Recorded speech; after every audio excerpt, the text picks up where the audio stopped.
Hi! Welcome to Panlasang Bisaya channel. Ayan, at ituturo ko nga pala sa inyo kung paano ako gumawa ng homemade pepper lunch at home. So, bali meron tayo ditong beef. Ayan, meron tayo ditong corn. Tapos meron tayo ditong sibuyas. Pula ang gamit ko. Pero mas masarap sana kung puti. Dahil wala naman tayong puti, pula ang ginagamit natin. So, meron tayong konting bawang. Tapos dito sa ating bowl, maglagay lang tayo ng konting toyo, konting oyster sauce, paminta. Tapos maglagay din tayo dito ng honey. Pwede naman sugar if walang honey. Naglagay na rin ako dito ng konting tubig at konting bawang. So ayan, haluin lang natin siya. Dito sa ating kawali, maglagay lang tayo dito ng butter. Kung meron naman kayo dyang pang grilled plate o anong tawag doon.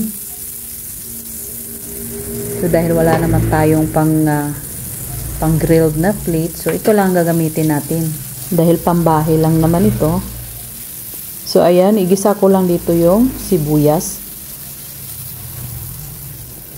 Dahil naubusan tayo ng white onion, so ito na lang muna ang gagamitin natin. So ilagay na natin dito yung ating beef. Kailangan ganitong beef ang gagamitin para madaling maluto. Tapos ilagay ko na rin dito yung natirang bawang. Napakasimple lang ito. Hindi na muna kailangan pumunta pa ng pepper lunch na restaurant para kumain. Pwede mo nang gawin ito sa bahay.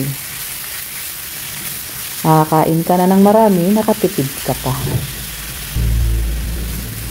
So, ayan, balik ta rin lang natin yung kanyang beef para maluto naman yung kabila.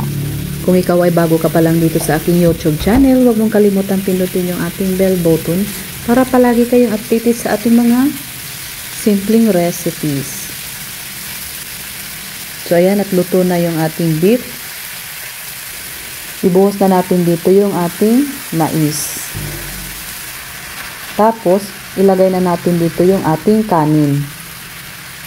Tapos, yung ginawa nating sauce, ibuhos na natin siya. O, diba napakasimple lang?